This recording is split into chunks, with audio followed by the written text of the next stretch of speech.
Bueno, ponerme ocasión, intentaré presentar de nuevo, porque he tratado de grabarlo muchas veces, eh, el primer sueño, porque me interesa que tengan una visión más o menos organizada del significado de esta obra cimera de la literatura barroca, no solamente hispanoamericana, sino de la literatura barroca en lengua española.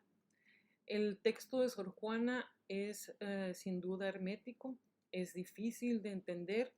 De hecho, el protobiógrafo de Sor Juana, el primero de sus grandes biógrafos, de quien ya habíamos hablado, el padre Diego Calleja, eh, hizo una especie de síntesis y dice que el poema trata fundamentalmente, y lo resume así: siendo de noche me dormí, soñé de una vez que quería comprender todas las cosas de que el universo se compone. No pude, ni aún divisas por categorías, es decir, divididas en categorías, ni aún solo un individuo. Desengañada, amaneció y desperté. Eso dice el padre Calleja en el año de 1700. El primer sueño fue compuesto hacia 1685 y después lo cita la propia Sor Juana en su respuesta a Sor Filotea de la Cruz, en donde reconoce haber escrito un papelillo llamado El Sueño. Si recordamos, en la respuesta a Sor Filotea, está ella tratando de explicar su amor al conocimiento que viene de la voluntad de Dios y a la que ella no puede resistirse, porque la voluntad de Dios es la voluntad de Dios. Entonces dice que reconoce ese papelillo como algo escrito por ella misma y todo lo demás pareciera corresponder pues a poesía por encargo o a poesía que escribe por divertimento. La inundación castálida, que es la primera obra que se conoce de Sor Juana en Madrid, va a tener algunas ediciones posteriores de las que se habla poco. Sin embargo, es importante reconocer que hacia 1692 hubo una edición de este primer sueño en este tomo que se llamó Poemas de la única poetisa americana, Musa Décima, Sor Juana Inés de la Cruz, religiosa profesa en el monasterio de San Jerónimo de la Imperial Ciudad de México, que en varios metros, idiomas y estilos fertiliza varios asuntos con elegantes, sutiles, claros, ingeniosos y bellos versos para enseñanza, recreo y admiración. Tomo primero, dedicado al glorioso patriarca Señor San José y a la doctora mística y fecunda Madre Santa Teresa de Jesús. Esta facsímil corresponde al de 1714, o sea, ya con algunos añitos después de la muerte de Sor Juana. En la dedicatoria lo que es interesante es que hay un guiño a la poesía mística, que bien sabemos que no es uno de los fuertes de Sor Juana. Sor Juana hace una poesía, pues sí, filosófica, como ya vimos en los poemas filosóficos, en los sonetos que llamamos filosóficos, entre los que se encuentra desde luego el primer sueño, pero también tiene mucho de poesía escrita para divertimento. Bueno, pero volvamos al poema. Eh, Volviendo pues a la silva, es una forma que, si bien viene de la tradición clásica, fue retomada especialmente por Luis de Góngora. Y como bien saben, ella misma reconoce en el paratexto, dice, a la imitación de Luis de Góngora. El gongorismo en este sentido se nota en varias cosas. No solamente en que en esta combinación de heptasílabos y endecasílabos y en un poema tan largo, 975 versos, sino también en el uso de sistemas metafóricos que expelen al yo lírico. Si ustedes ven La Silva, lo vamos a ver un poquito más adelante, vamos a ver que las temáticas del potencial intelectual, de la experiencia de realidad, como la tiene el alma, y el alma en su dimensión onírica, vamos a ver que el yo lírico está así como perdido, escondido, como si el pensamiento se diera por sí mismo. En este sentido, se parece a ciertos poemas de Góngora, como la fábula de Polifemo y Galatea, y ni qué decir de las soledades, en donde la reflexión, que si bien puede tener, en el caso de Góngora, tanto un emisor como un receptor, ese emisor está desligado del yo lírico en sentido estricto, del yo que expresa sus propios sentimientos, sino un yo que también reflexiona, piensa desde la pérdida del yo particular, del yo individual, del yo sujeto, como si el pensamiento se diera por sí mismo.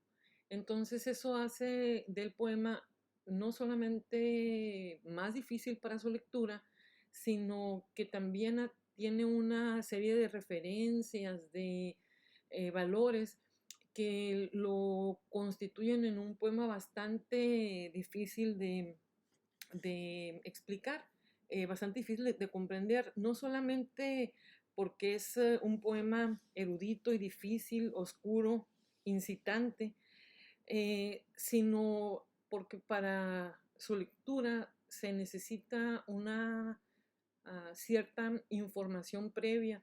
De alguna manera, este poema, como otros de Sor Juana, son para iniciados cultos y como mucha de la poesía barroca.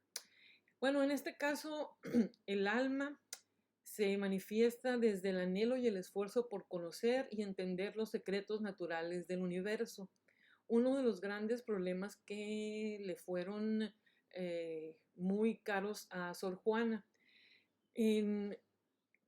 Cuando se le cuestionó el abandono de los estudios religiosos por los estudios mundanos, decía que si Dios construyó el mundo, conocer el mundo era conocer a Dios.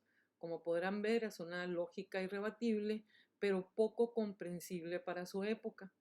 De ahí que utilice el momento del sueño, el momento onírico, en el que el alma abandona el cuerpo, como el momento privilegiado para la búsqueda del conocimiento.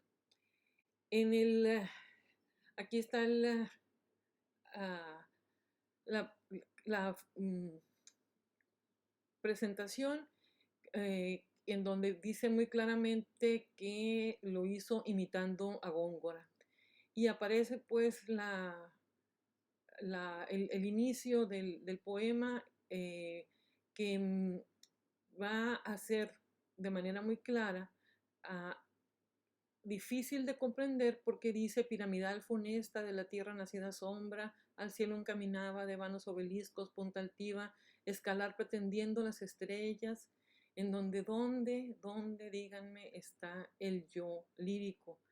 No aparece de manera clara, de manera específica. Por ahí sí se pueden descubrir algunas formas que pudiéramos adjudicar a una voz lírica, pero pareciera que se poetiza solo, por decirlo de una manera. El poema trata pues cómo el cuerpo duerme y mientras éste está tendido e inerte, el alma vaga en las esferas supralunares. Comienza con la descripción de la noche, el sueño ha vencido la esencia vital, el cuerpo descansa y sus órganos acompañan el suelo. Pero en este momento en que está el sueño, el cuerpo está en sueño, el alma despierta y alcanza la libertad de las corporales cadenas.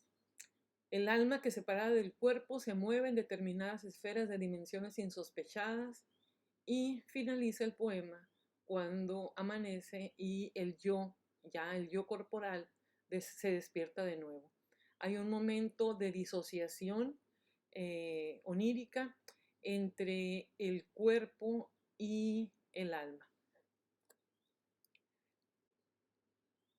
Dice Méndez Plancarte, mi tío, que el poema se divide en varias partes. Hubo, por ejemplo, en diversos momentos, críticos que hicieron prosificaciones de la obra de Sor Juana. Uno de ellos fue Méndez Plancarte, otro lo hizo también Damaso Alonso, y Alfonso Méndez Plancarte hace un mapa conceptual en donde reconoce 12 etapas.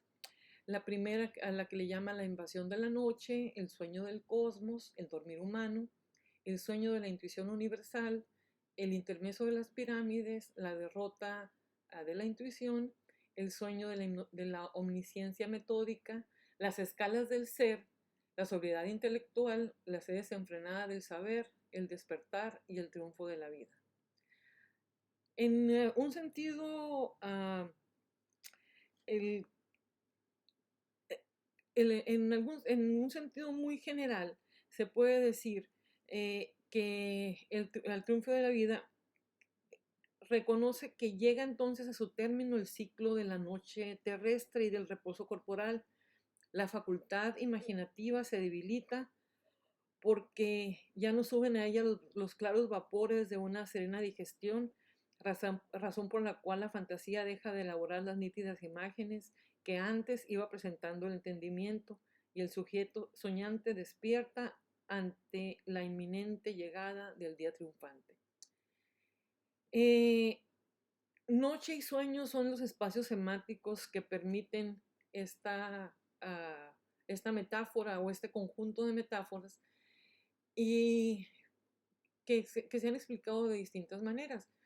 También Georgina Sabat de Ribes hace una división del poema en un prólogo sobre la noche y el sueño del cosmos, en una segunda parte, en el sueño intelectual del hombre, en donde aparecen distintas cosas, el dormir humano, la intuición neoplatónica. En esta intuición neoplatónica se refiere a la tendencia mística del hombre y la divinidad, en donde la imperfección estaba en la materia, es decir, en la parte corporal. El alma del hombre era corrompida y quedaba presionada en el cuerpo.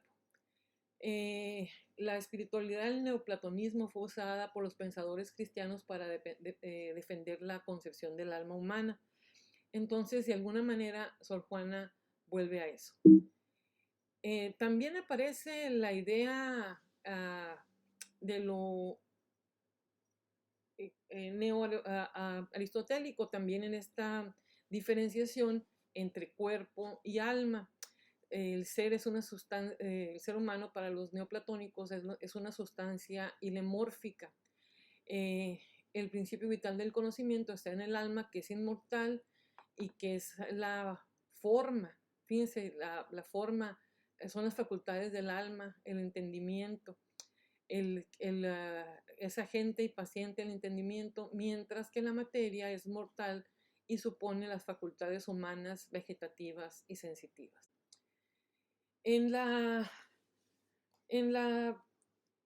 Los primeros versos de Sor Juana, piramidal funesta de la tierra nacida sombra, hace referencia, de una manera metafórica desde luego, a la noche, pero la noche vista desde una dimensión en términos astronómicos. Fíjense, aquí está el sol que ilumina una parte de la tierra y una parte queda en penumbra. La parte que queda en penumbra crea una forma piramidal y oscura. La luna, por su lado, sigue pues en su rodeando la Tierra en su movimiento. Y podemos ver cómo está aquí la piramidal funesta de la Tierra nacida sombra, al cielo encaminaba de vanos obeliscos punta altiva. Es una descripción de la noche en la que no se dice la palabra noche, como pueden ver. Es toda la imagen poética construida desde una visión sumamente intelectual, en donde los referentes parecen desaparecer y tiene uno que hacer toda una explicación de qué significa piramidal funesta de la Tierra nacida sombra. En esta imagen se ve claramente esta misma, digo, pues no claramente, se ve bastante poco nítidamente esta idea de cómo la luz del sol golpea la Tierra, se puede decir golpear,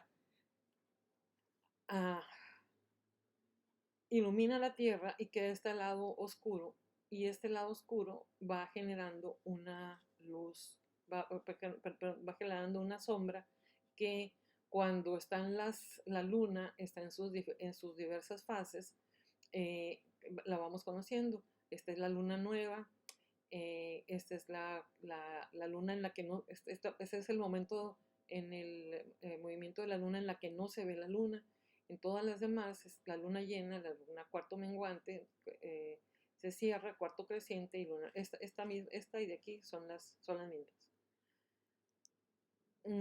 Entonces estamos aquí ante la piramidal funesta de la Tierra nacida sombra que al cielo altiva encaminaba. Como pueden ver, las tres fases más importantes de la luna creciente, que llega a convertirse en la luna llena, que es cuando no hay sombra y la luz directamente ilumina la cara de la luna y vemos esta luna llena que tanto ha inspirado a los poetas.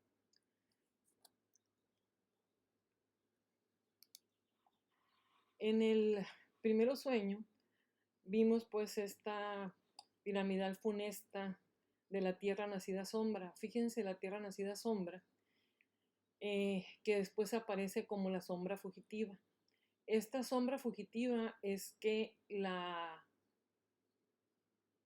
piramidal sombra, el cono, digamos, de sombra que surge de la iluminación de la Tierra por el Sol, es una sombra que va caminando y está fugitiva porque no sabemos hasta dónde va a llegar. Entonces se refiere a la misma sombra. Después, cuando dice al superior convexo uno llegaba del orbe de la diosa que 3 veces hermosa, ya vimos las 3 veces que es hermosa. Ese orbe tiene que ver con la concepción de las esferas ptolomeicas que rodean la Tierra, y son 11 esferas. La Luna, Marte, Venus, el Sol mismo, Mercurio, Júpiter, Saturno, las estrellas fijas, el cielo cristalino, el primer motor y el empíreo, que es la visión ptolomeica del cosmos, ¿no? Por otro lado, los 3 hermosos rostros que Ceros ostenta, se refiere a las 3 fases de la luna. Sabemos que son 4, ¿verdad? O sea, luna llena, luna nueva, cuarto menguante y cuarto creciente. Sin embargo, la luna cuando es luna nueva no se ve porque la sombra de la Tierra la tapa y no le pega la luz del sol, entonces no se distingue. Pero las 3 fases de la luna, la mitología las representó como la luna Selene, la luna Diana, la luna Hécate Proserpina. Acuérdense cuál fue el final de Proserpina. Entonces los 3 rostros iluminan el cielo, la tierra y el infierno. Acuérdense dónde terminó Proserpina. Dice por último que quedando solo dueño del aire que empañaba con el aliento denso que exhalaba y en la quietud contenta del imperio silencioso. sumisas, solo voces consentía de las nocturnas aves. Hemos llegado a la noche, tan oscuras, tan graves, que aún el silencio no se interrumpía. Esta es una imagen precisamente de esta idea de la piramidal funesta de la tierra nacida sombra.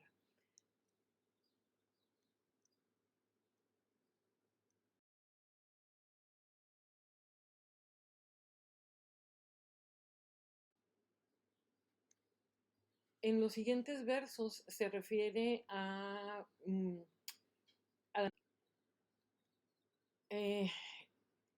pues son tristes, pues tristes son intercadente de la asombrada turba temerosa, menos a la atención solicitaba que al sueño persuadía, ante sí, lentamente su obtusa consonancia espaciosa al sosiego inducía y al reposo de los miembros convidaba.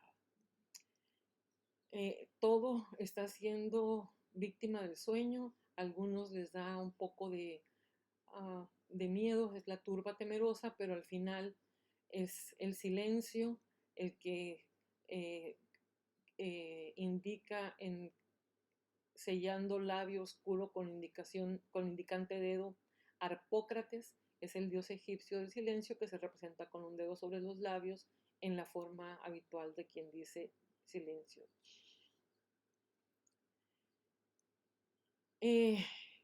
Más adelante, ya todos están mudos en los lechos lamosos, el mar ya no ya alterado, ni aún la instable mesía cerúlea cuna donde el sol dormía, y los dormidos siempre mudos peces en los lechos lamosos de sus oscuros senos cavernosos, mudos eran dos veces, porque no hablan cuando están dormidos ni cuando están despiertos. Y entre ellos la engañosa encantadora, Alcione, a los que antes en peces transformó, simples amantes, transformada también, vengaba ahora. Alcione es la hija de Eolo, metamorfoseada en Martín Pescador, de manera que los amantes que ella había atrapado en sus redes de amor quedaban vengados. En los montes, senos escondidos, cóncavos de peñascos malformados, de su aspereza menos defendidos que de su oscuridad asegurados, cuya mansión sombría ser puede noche en la mitad del día, incógnita aún al cierto montarás pie del cazador experto, depuesta la fiereza de unos y de otros, el temor depuesto, y así el vulgo bruto a la naturaleza, el de su potestad pagando impuesto, universal tributo, y el rey que vigilaba afectaba aún con ojos abiertos, no velado. Se pensaba que los leones dormían con un ojo abierto. Es decir, ya la naturaleza está durmiendo, ya toda la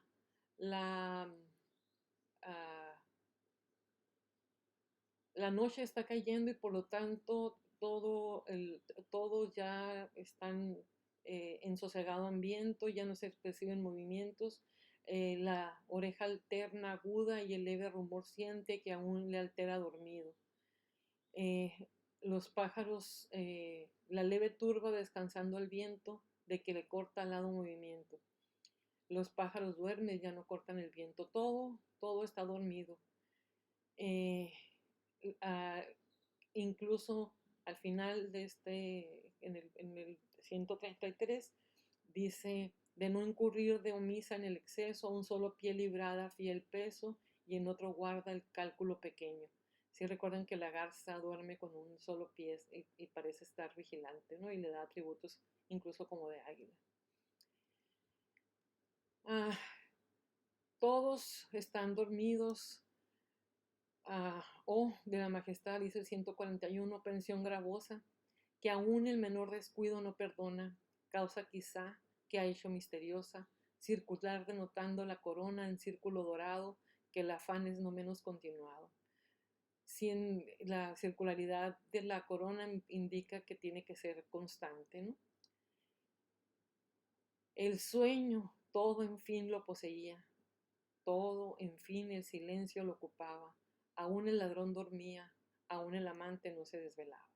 La noche ha llegado, como dice Méndez Plancarte, hasta el 150 es esa instrucción. Las sombras, la oscuridad, las aves nocturnas, lechuzas, murciélagos, búhos, silencio, sosiego. Eso es lo que sigue. El mar está apaciguado, los peces están dormidos, los animales terrestres sumidos en el sueño, los mamíferos, aves, Acteón, el ciervo, el águila real y por fin todos dormidos. Y viene el sueño intelectual del hombre y dice, el conticinio casi ya va pasando, iba y la sombra dimidiaba cuanto a las diurnas tareas fatigadas y no solo oprimidas del afán ponderoso del corporal trabajo, más cansados del deleite también, que también cansa objeto continuado a los sentidos, aun siendo deleitoso, que la naturaleza siempre alterna, ya una, ya otra balanza, distribuyendo varios ejercicios, ya al ocio y al trabajo destinados, en el fiel infiel con que gobierna la aparatosa máquina del mundo. Ahorita volvemos al fiel infiel. El conticinio es la hora de la noche en que todo está en silencio, la mitad del tiempo que se supone se dedica al sueño y el sueño que puede ser un sueño dulce, los miembros ocupados, quedaron los sentidos de que el ejercicio tiene de ordinario. Va perdiendo el ser humano el control de sus propios sentidos. Y cediendo al retrato del contrario de la vida, o sea, al sueño, que tiene de alguna manera un parecido con la muerte, que lentamente armado, cobarde embiste y vence perezoso con armas soñolientas, desde el callado humilde al cetro altivo. Todos caen en el sueño, caemos en el sueño, sin que haya distintivo que el sayal de la púrpura disierna, ni el cardenal, ni el más pobre, pues su nivel en todopoderoso gradúa por exentas a ningunas personas, desde las de a quien tres formas corona soberana tiara, ¿no? Es decir, al Papa. El alma, pues, suspensa del exterior gobierna, en que ocupado en material empleo, o bien o mal da el día por gastado. Es decir, termina el día y todos a dormir. El alma se aleja del cuerpo, solo le proporciona los bienes necesarios para mantener la vida vegetativa. Por eso se parece a la muerte en cuanto que pierdes los sentidos, pero la diferencia es que mantienes esta vida vegetativa, ¿no? Parece muerto, pero está vivo si se compara con la muerte, es todo un juego inteligente. El cuerpo siendo en sosegada calma un cadáver con alma, muerto a la vida y a la muerte vivo. Es muy clara la idea de cómo el sueño despoja la conciencia del hombre sobre sí mismo, su capacidad voluntaria para sentir, para ser y demás, ¿no?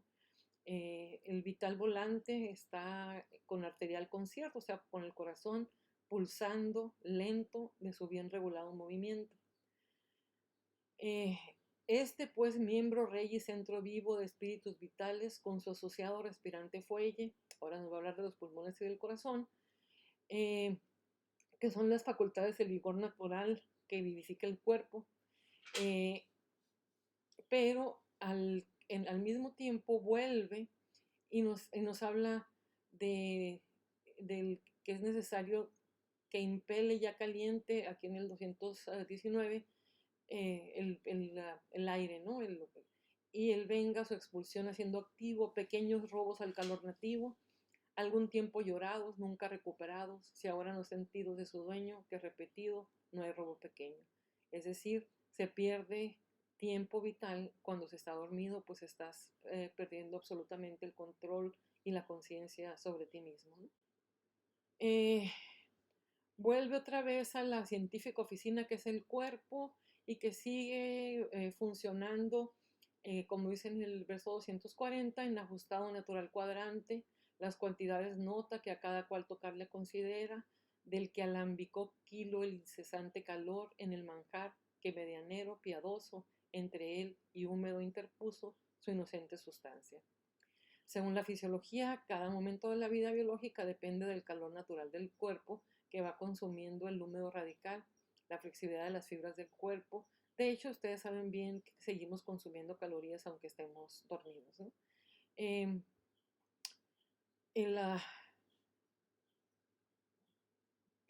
de ahí que los alimentos actúen de medianeros entre el calor y el húmedo radical, pagando por ello, al quedar convertidos en kilo, lo mismo que quien se mete con pendencia ajena.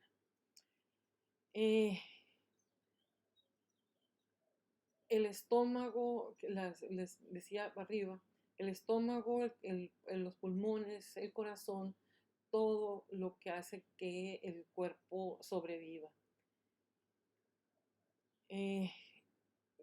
Al final, esta fragua de Vulcano templada hoguera del calor humano, el cerebro enviaba húmedos, mas no tan claros vapores a los atemperados cuatro humores, que son la flema, la bilis negra, la bilis amarilla y la sangre en ese tiempo, ¿no? Proporcionaban los cuatro temperamentos también a las personas, flemáticos, coléricos, sanguíneos y de temperamento alegre. Y los melancólicos, que son los de la bilis negra. Yo creo que más bien esos son los biliosos. En la situación aquí que es que Sor Juana trata de hacer todo esto, entenderlo desde el sentido común de esta estimativa, ¿no? Por eso la estimativa, el sentido común, la forma en la que uno ve las cosas, se contrapone a la facultad imaginativa, que es la imaginación, la potencia del alma que representa en la fantasía algún objeto. En la fantasía no quiere decir que sea falso ni que sea necesariamente fantasioso en el sentido de algo completamente fuera de la realidad, sino la capacidad de imaginar cosas, de crear imágenes de las cosas, ¿no? Continúa con el cerebro, que fue con el que empezó, las facultades de la estimativa, la imaginativa, y continúa con con la memoria, que son las fuerzas que tiene, que Sor Juan de las que está facultando al cerebro. Fíjense que al cerebro y no al alma. Al final dice que en la 280, así ella, sosegada, iba copiando las imágenes todas de las cosas y el pincel invisible iba formando de mentales sin luz, siempre vistosas, colores las figuras, no solo ya de todas las criaturas sublunares, mas aún también de aquellas que intelectuales claras son estrellas, y en modo posible que concebirse puede lo invisible, en sí mañosa las representa y el alma las mostraba. Aparece pues nuestro primer, uh, este, la primera idea del alma, que el cerebro de manera portentosa se convierte en alma. La cual en tanto todo convertía a su inmaterial ser y esencia bella, aquella contemplaba, participada de alto ser, centella y con similitud en sí gozaba. El alma participa de Dios ya que fue creada a su semejanza. Ahí está la parte neoplatónica, ¿no? Mientras que toda la parte intelectual correspondería a la parte neoaristotélica. E inicia la parte más importante, que es el vuelo intelectual con que ya mide la cantidad inmensa de la esfera, ya que el curso considera regular con que giran desiguales los cuerpos celestiales. astrología judiciaria trataba de predecir el futuro. Quiere decir esto, los horóscopos, prohibidísimo por la iglesia, desde luego, tendría como castigo el desasosiego, ¿no? Por eso no se hablaba de las predicciones del horóscopo, ¿no? Entonces, pero como ya estamos hablando del alma, del 309 339, habla de un alma que se imagina en la cumbre de una montaña mucho más alta que el monte Atlas, el Olimpo o de los volcanes. Por eso dice, en la eminente cumbre de un monte a quien el mismo Atlante que preside gigante a los demás, enano obedecía. Vuela pues el alma y ni siquiera puede alcanzar la, la altura, la altura más alta de las águilas, ¿no? Hace le llaman de distintas maneras, pero este apartado hace una especie como de digresión sobre las pirámides, que se refiere a las pirámides de Egipto, que son ostentaciones en la búsqueda precisamente de la altura, de esa altura que el hombre pudiera alcanzar por sí mismo, no solamente en la construcción, sino alcanzar pretendiendo los cielos, lo más alto, ¿no? En estas, en estas, en esta digresión sobre las pirámides, hay una especie de paralelismo, una poética dentro de la poética en la que a través de la explicación metafórica del funcionamiento de las pirámides hace como decía, paralelismo con el propio vuelo del alma. Los egipcios trataron de alcanzar el cielo, igual que el alma está tratando por medio del sueño de alcanzar el cielo. Por eso hace estas últimas, esta especie como de digresión sobre las pirámides, ¿no? Al final, en esta parte de las pirámides, dice a partir más o menos del verso, acuérdense, el temido tonante, quien es nuestro Júpiter tonante, uh,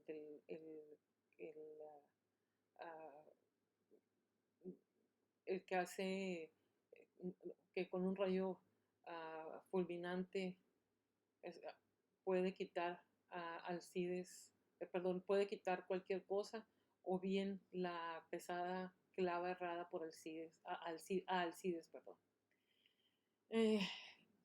Que un hemistiquio solo de los que le dictó propicio Apolo, según de Homero, digo la sentencia, las pirámides fueron materiales, tipos solos, señales exteriores, de las que dimensiones interiores, especies son del alma intencionales, de cómo sube en piramidal punta al cielo la ambiciosa llama ardiente.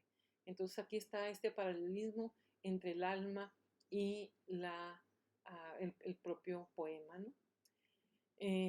Sube al cielo igual que el alma aspira a elevarse a Dios, que esa es la referencia, ¿no?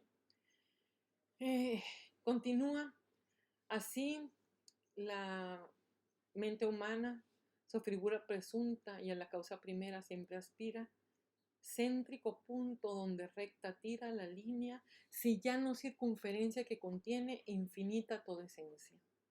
Todas las cosas salen de Dios, que es el centro del tiempo, a un tiempo y la circunferencia de donde salen y donde paran todas las líneas creadas.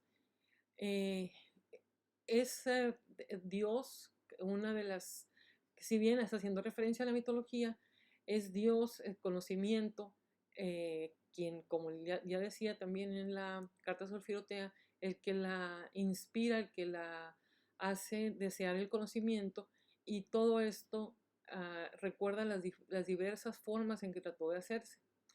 Y por eso señala que no es solamente a través del conocimiento, dice del 412 más o menos, en donde no es la intuición la que va a dar el conocimiento, dice mm, los montes dos artificiales, las pirámides, y aún aquella blasfema torre altiva, la torre de Babel, de quienes hoy dolorosos son señas, no en piedra, sino en lenguas desiguales, porque voraz el tiempo no las borre, los idiomas diversos que escasean, el sociable trato de las gentes, haciendo que parezcan diferentes, los que unos hizo la naturaleza de la lengua por solo la extrañeza. Si fueran comparados a la mental pirámide elevada, donde sin saber cómo colocada el alma se miró tan atrasados, si hallaran que cualquiera graduara su cima por esfera, pues su ambicioso anhelo, haciendo cumbre de su propio vuelo, en la eminente la encumbró parte de su propia mente, de sí tan remontada que creía que a otra región de sí salía.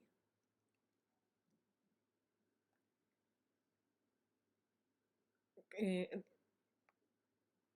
se reitera pues que ni las pirámides, ni la Torre de Babel, ni las búsquedas del hombre pueden ah, imitar, alcanzar la altura inconmensurable que logra el alma en el vuelo del sueño. En cuya elevación inmensa, gozosa más suspensa, profana y atónica, aunque ufana, la suprema de lo sublunar reina soberana. La vista perspicaz, libre de anteojos, de sus intelectuales bellos ojos, ya está el alma volando, ya subió y está viéndolo todo. Desde lo alto un júbilo en asombrosa suspensión, tiene acceso a vista de todas las cosas. Pretende asir, tomar todo de una mirada, pero le resulta imposible para su entendimiento. Aunque a la vista quiso manifiesto dar señas de posible, a la comprensión no, que entorpecida, con la sombra de objetos y excedida de la grandeza de ellos su potencia, retrocedió cobarde. A la vista que intentó descomedida en vano hacer alarde contra el objeto que excede en excelencia las líneas visuales, contra el sol digo, cuerpo luminoso. Todo lo puede ser, pero de tanta luz es incapaz la vista de enfocar nada. Y sí, recuerda a Ícaro, que como se acuerdan, fracasó en su osadía de llegar al sol, y continúa hablando de esta imposibilidad, y dice en la 475, de cada cual se dio tan asombrado que entre la copia puesto, pobre con ella en las neutralidades de un mar de asombros, la elección confusa, equivocó las ondas zozobradas y por mirarlo todo nada había ni discernir podía. Al verlo todo no podía ver nada ni podía entenderlo. Bota la facultad intelectiva en tanta, tan difusa e incomprensible especie que miraba desde él un eje que libraba, estriba la máquina voluble de la esfera al contrapuesto polo. O sea, la intuición también aquí fracasa. Más adelante continúa Sor Juana.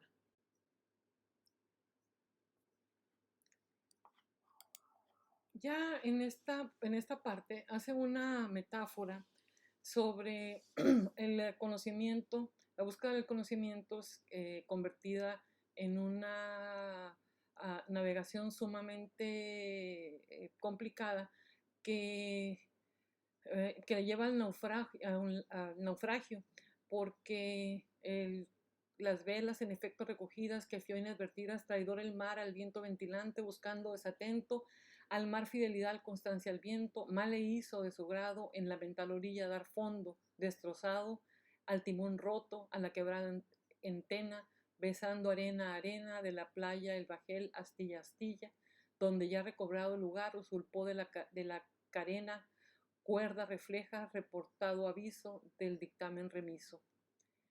Mas juzgó conveniente a singular asunto reducirse o separadamente una por una discurrir las cosas. Esto es buscar un método distinto de querer entender todas las cosas al mismo tiempo. Y recurre a 5 categorías que señala la metafísica, se refiere fundamentalmente a las categorías aristotélicas que propone la sustancia, la cantidad, la cualidad, la relación, el lugar, el tiempo, la posición, la posesión, la acción y la pasión. Pero claramente lo dice, los entes concebiendo generales en solo unas mentales fantasías donde la materia se desdeña, el discurso abstraído se refiere al discurso filosófico. Ciencia formar de los universales, reparando advertido, acuérdense de la importancia de los universales en filosofía, reparando advertido con el arte el defecto de no poder con un intuitivo conocer acto todo lo creado, sino que haciendo escala de un concepto en otro va ascendiendo grado a grado. Es decir, se hacen inferencias, se hacen analogías y demás para poder entender este orden, ¿no? Continúa curso de la disciplina, robustos le va alientos infundiendo, con que más animoso al palio glorioso del empeño más arduo altivo aspira, los altos escalones ascendiendo, en una ya en otra cultivado facultad, hasta que insensiblemente la honrosa cumbre mira, término dulce de su afán pesado, de amarga siembra, fruto al gusto grato, que a unas largas fatigas fue barato, y con planta valiente la cima huella de su altiva frente. Es decir, es un método filosófico el de las abstracciones que se pueden aprender con esfuerzo, utilizando y continuando con la metáfora del alpinismo, es decir, de subir hacia el conocimiento, de la ascensión al conocimiento. En la parte siguiente inicia una descripción del orden en que pretende estudiar los objetos. Se trata de nuevo del orden aristotélico, de lo menos a lo más complejo, de lo inanimado a lo animado. Y dice, de esta serie seguir mi entendimiento el método quería, o del ínfimo grado del ser inanimado, menos favorecido sino más desvalido, de la segunda causa productiva, pasar a la más noble jerarquía, que en vegetable aliento primogénito es, aunque grosero, de Tetis el primero, que a sus fértiles pechos maternales, en virtud atractiva, los dulces apoyó manantiales, de humor terrestre, que a su nutrimento natural es dulcísimo alimento, y de cuatro adornada operaciones, de contrarias acciones ya trae, ya regresa, ya se agrega diligente, lo que no ser le juzga conveniente, ya lo superfluo expele y de la copia de la sustancia más útil hace propia. Los minerales, los vegetales. Y acuérdense que Tetis, una de las nereidas ninfas del mar, se compara el aprovechamiento del agua por parte de las plantas con mamar del pecho de las diosas. Los animales siguen de lo que quiere estudiar en su método hasta llegar al hombre. Y de este corporal conocimiento, haciendo bien, que escaso fundamento, al supremo pasar maravilloso, compuesto, triplicado de 3 acordes, líneas ordenado y de las formas todas inferiores, compendio misterioso. No de las 5 solas adornadas sensibles facultades, o sea, de los 5 sentidos, más de las interiores, que 3 rectrices son ennoblecidas, que para ser señoras de las demás, no en vano la adornó sabia poderosa mano, fin de sus obras, círculo que cierra la esfera con la tierra, última perfección de lo criado. La que ya había mencionado, las facultades estimativa, imaginativa y la memoria, que proporcionan el entendimiento. Y por último, bueno, todavía no por último, todavía falta bastante, la idea de que Dios está creado a imagen de Dios,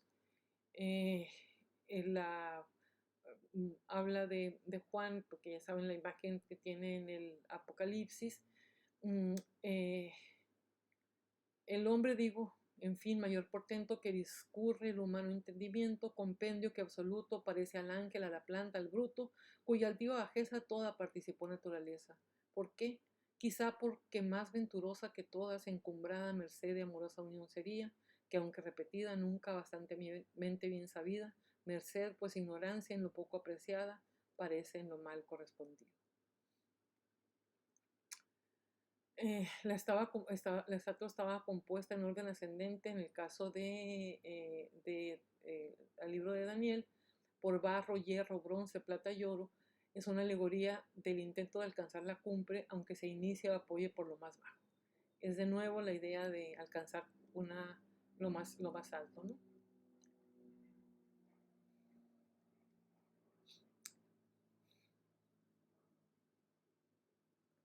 El hombre participa, dice, es el más encumbrado de todos, participa de todas las naturalezas, tiene ah, eh, eh, se trata pues de una analogía de la posibilidad de que la unión con el gran todo, la inteligencia cósmica, pueda entenderse como la obtención del conocimiento humano en su totalidad.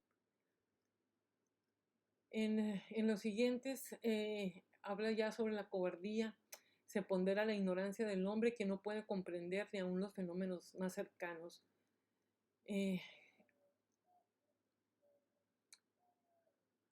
Dice en el 770, es difícil porque si ven, es difícil separarlo porque no está como buena silva, los versos están mezclados y no se distingue bien a bien cuando empieza una idea de la otra. Hay que leer y releer para saber cuándo ya cambió de idea, ¿no?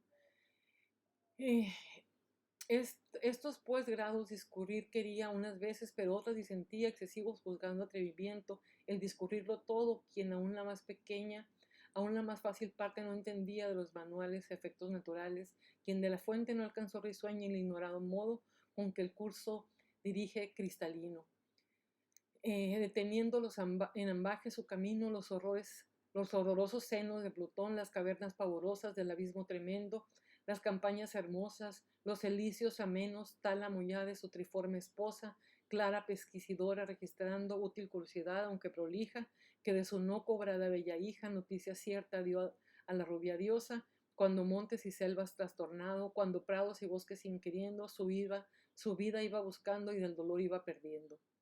Aretusa se convirtió en río para huir de Alfeo, fluyó por debajo del mar y brotó en Siracusa. Era misterioso cómo no se mezclaba con el mar. Y Aretusa, ese era un flujo profundo, incluía el inframundo, comunicó a Ceres la ubicación de Proserpina, o sea que estaba en el infierno. Pero lo que es importante de esto es que a partir de la alusión a la mitología, está ejemplificando la incapacidad para el conocimiento. Eh, el, el, otro misterio del que va a hablar son del color, el aspecto y el aroma de las flores. No sabemos por qué son así, es lo que ella reconoce lo que nos falta por saber. Si ya el color que la colora, candor al alba, púrpura a la aurora, no la usurpó y mezclado purpúreo sámporo, cicler nevado, tornasol que concita, los que del prado aplauso solicita, preceptor quizá vano, sino ejemplo profano, de industria femenil, que el más activo veneno hace 2 veces por ser nocivo el velo aparente. De nuevo, un poco sobre la incapacidad para la comprensión, el disfrute de la belleza sin saber la propia constitución de la misma, ¿no? ¿Qué es lo que la hace? Continúa ya con esta, en esta especie como ya de reflexión sobre la incapacidad humana para el conocimiento y dice, pues si a un objeto solo repetía tímido el pensamiento, huye el conocimiento y cobarde el discurso se desvía, si especie segregada como las demás independiente, como si en relación considerada de las espaldas al entendimiento, y asombrada el discurso se espeluza del difícil certamen que rehúsa acometer valiente porque teme cobarde, comprenderlo mal o nunca o tarde. Es decir, es la duda si se puede lograr aclarar el sentido de la naturaleza. Y se siente pues el alma que busca el conocimiento, siente que está agobiada como las espaldas de Atlante y que no fuera capaz de lograr las fuerzas de Alcides. El esfuerzo es demasiado y no puede el alma lograr con eso, ¿no? Y no otras más esforzado, demasiado acusaba cobardía, el lauro antes ceder que en la lidura haber siquiera entrado. O sea, es tan difícil el atrevimiento este fragmento pues se trata de la vacilación para llegar al conocimiento. Em, y claro, vuelve el ejemplo de Faeonte, que viajó en su carruaje eh, contra contra toda lógica, aunque muriera en el intento, ¿no? Entonces esa es la idea, esta vacilación del conocimiento, pero la idea es instar que no hay castigo que intento baste a remover segunda ambición digo, hay que buscar el conocimiento. En, la, en esta parte ya vuelve un poco a esta descripción de Faeonte como ejemplo estimulante de valor y gloria, de búsqueda a pesar de las pocas capacidades que como humanos tenemos y de las dificultades que tenemos para entender el mundo, pero sigue y sigue y sigue. O el castigo jamás se publicara porque nunca el delito se intentara, porque silencio antes rompiera los autos del proceso, circunspecto estadista, o en fingida ignorancia simulara, o con secreta pena castigara el insolente exceso. O sea, hay que continuar en la búsqueda del conocimiento. Sería mejor que se castigara para que no se conociera el delito, pues una vez conocido dan ganas de cometerlo y una vez que hay conocimiento dan ganas de detenerlo, ¿no? Mas mientras entre escollos sobraba confusa elección, Sirtes tocando de imposibles en cuanto intentaba rumbo seguir no hallando, materia en que cebarse el calor ya, pues su templada llama al fin, aunque más templada sea, que si su activa emplea operación consume, si no inflama. Él empieza a despertar el alma.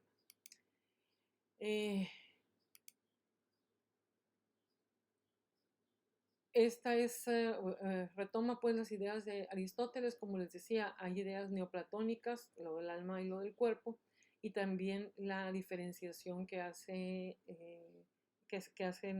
hace en la etapa neoaristotélica, ¿no? Conocimiento sobre todo, ¿no? Y ya para terminar se va despertando el alma, eh, ya no hay sueño, el estómago le dice al alma que ya es hora de despertar porque tiene hambre y ya se ha gastado el vapor, que el cerebro humano se ha gastado el vapor, es decir, los alimentos ya hacen falta para seguir subsistiendo. O sea, y poco a poco empieza a despertar el cuerpo, el cerebro se desocupa, los fantasmas huyen, las ilusiones de las fantasías, pues ya la noche termina, así linterna mágica, pintadas, representa fingidas en la blanca pared varias figuras, de la sombra no menos ayudadas que de la luz que entremos los reflejos. Ya empieza ya empieza a no hacerse, a no poderse hacer sombras porque resultan, en la luz la sombra ya es distinta.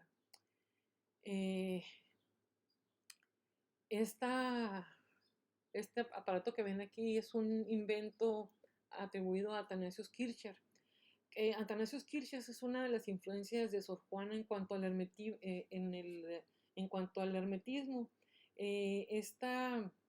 Este aparato que proyectaba imágenes se parece un poco a un proyector de los de hoy, una luz que genera que genera sombra y a través del cristal se proyecta la imagen. O sea, un espacio donde se genera sombra, después la luz, detrás la luz, la sombra hace la imagen y se proyecta por un cristal. Lo que es interesante de Kircher, que fue un filósofo muy importante, es que Kirchner se fue por la cuestión de las esferas y por una cuestión más mística y hermética, siendo Sor Juana coetánea de Newton, no se fue por las ideas racionales, sino por aquello que combinaba de alguna forma, tal vez por su calidad de monja, que combinaba lo mundano con lo divino y un poco, digamos que se fue siguiendo estas ideas que no serían más tarde las ideas más relevantes en la uh, creación de la ciencia o en el desarrollo de la ciencia. Las ideas de Kirchner quedaron atrás porque tenían muy poco de científicas y más que todo eran como imaginaciones o un conjunto de imágenes que hablaban, por ejemplo, de la música de las esferas, que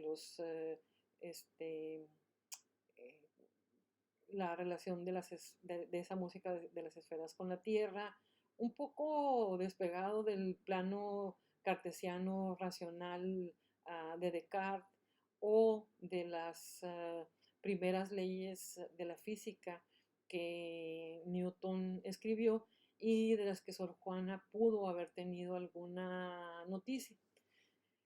El caso es que esta imagen será después lo que nosotros conocemos como cine o proyector de diapositivas, que es una luz que pasa por un vidrio translúcido que tiene alguna imagen y se forma y se puede reflejar de manera incluso más grande. Entre más lejos está la luz, más grande es la imagen reflejada. La sombra fugitiva que en el mismo esplendor se desvanece, o sea, ya la sombra fugitiva de la que hablamos se está apagando, se está desvaneciendo. Cuerpo finge formado de todas dimensiones adornado cuando a un ser superficie no merece. Ya se está en el engaño de los ojos, se exagera aún más durante la época barroca. Aquí sirve como símil de las ilusiones mentales del sueño. Ya casi, ahora sí terminamos. Ya triunfa el día y como triunfa el día, se hace en el punto, hace su mismo occidente que nuestro oriente ilustra luminoso, es decir, mientras que nuestro nuestro oriente está luminoso, el occidente está oscuro, como todos sabemos, es de noche en un hemisferio y no, en un hemisferio no, los hemisferios son a la mitad. En un, sí, es un hemisferio, claro que sí, en un hemisferio o en otro, ¿no? Ya Venus aparece en la mañana, al alba. Ya se acabó la noche, la aurora, recuerden, pidió la inmortalidad de Titón, pero olvidó pedir también su eterna juventud, de modo que este no dejó de envejecer y sigue siempre siendo bella en la mañana, ¿no? Y rosada aurora. Y de nuevo la guerra entre el día y la noche, entre los vapores de la oscuridad y de la luz, ¿no? Y la luz, hay un momento en que gana la luz en el amanecer y otro que gana la noche en el anochecer. Llega la noche y ya termina la noche, contra la que tirana usurpadora del imperio del día, negro laurel de sombras mil ceñía y con nocturno cetro pavoroso las sombras gobernaba, de quien aún ella misma se espantaba. O sea, la misma noche tiene miedo, ¿no? Vuelven las aves a cantar como una trompeta de guerra y la noche se resiste, pero pierde, y la imagen tradicional es que la luz del día es una imagen no solamente de belleza, sino de alegría.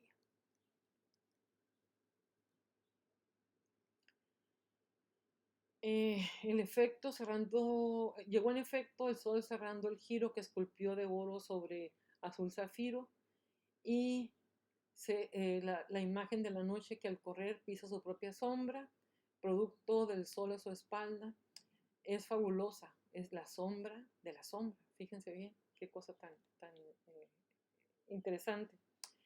Y en la mitad del globo que ha dejado el sol desamparada, segunda vez rebelde determina mirarse coronada, vuelve, la noche va y viene, es el ciclo del día, en la idea además de este tiempo cíclico, por lo que es ineludible que vuelva el día o que vuelva la noche, lo que sea necesario, lo que siga, así como es ineludible que del verano siga el invierno. El orden distributivo repartiendo a las cosas visibles sus colores iba y restituyendo entera los sentidos exteriores su operación, quedando a luz más cierta el mundo iluminado y yo despierta. Ya aparece la voz lírica, el mundo iluminado y yo despierta. Antes de eso difícilmente la encontramos como voz poética. Y la otra cuestión interesante es un principio de la física en el que el color no existe en sí mismo, sino que el color lo provee el sol, la luz, al reflejarse contra las superficies de diferentes tipos. Por eso en la oscuridad no distinguimos los colores. Bueno, el mundo iluminado y yo despierta. En esta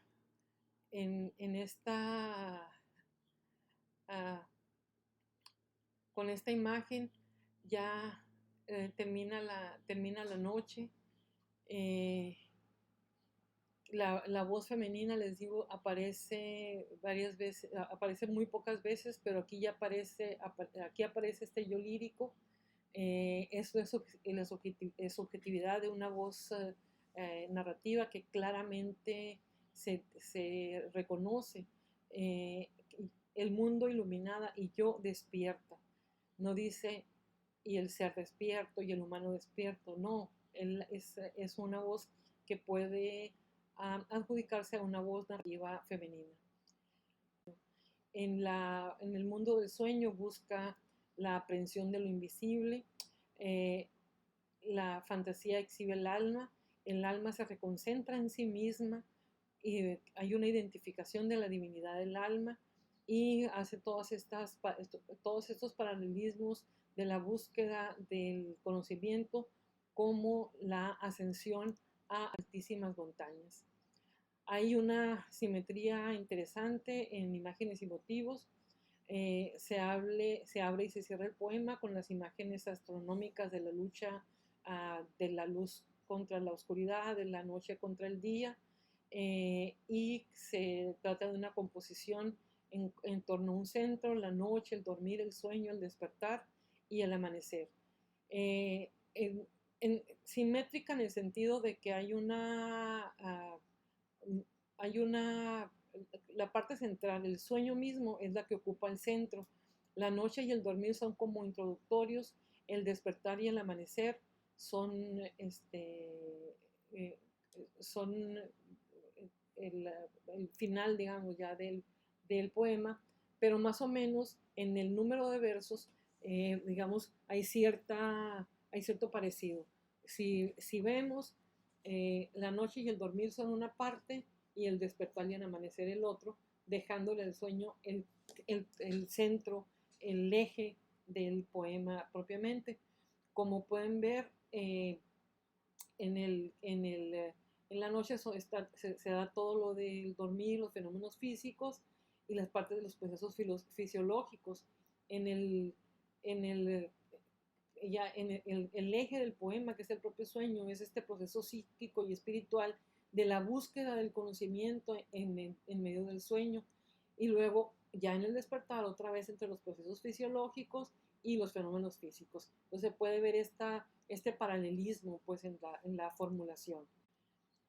Hay muchas lecturas sobre Sor Juana. Se encuentran varias líneas de interpretación, se encuentran varias explicaciones sobre el poema. La primera, tal vez la más importante, es la que entiende la silva como el símbolo de la pasión que tiene la monja por el conocimiento y que representa el fracaso de ese mismo intento por los métodos tanto como el intuitivo como el discursivo. Y estos están en muchos autores, desde Bosler, Gauss, Octavio Paz, Chiró. Y por otro lado, hay otros que lo consideran como una analogía de la relación del hombre con el mundo y la búsqueda también del conocimiento, sin abordar la parte mística. En la parte de Méndez Plancarte, de Chiró también, de Bouchot y otros autores. Por último, quisiera comentarles, ya para concluir, se me va a quedar muy larguísimo esto, a ver si no se enfadan mucho. Por último, quisiera comentarles que en la lectura de Bouchot, por ejemplo, hay dos cosas que se pueden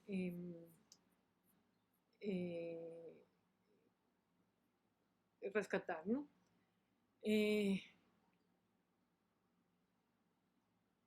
Una, las alusiones que hace el conocimiento de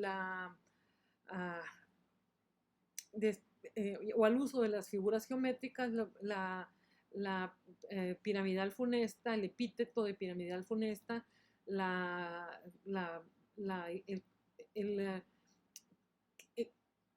el epíteto funesto lo instala en un ámbito de evaluación moral. Los funestos que se le atribuyen a esas sombras son una suerte de contradicción conceptual que pertenecen a la idea de que la oscuridad, la noche, son el espacio para el mal, ¿no? Cosa que sucede desde tiempos ancestrales. Sin embargo, lo que es interesante de lo que plantea Foucault, perdón, Bouchot, es que hay un oxímoron interesante. La noche en sí misma, la noche es funesta. Sin embargo, la noche para el alma es el espacio benéfico para la búsqueda del conocimiento. Aunque no se encuentre el conocimiento, la búsqueda, la intención de subir a esa cumbre es contradictoria con la idea o contradice la idea de que la noche en sí misma es maligna o es negativa para el ser humano, ¿no? Entonces, bueno, espero que esto les sirva para más o menos tener una idea del poema, y ahorita les mando otra cosita más. Buenas noches.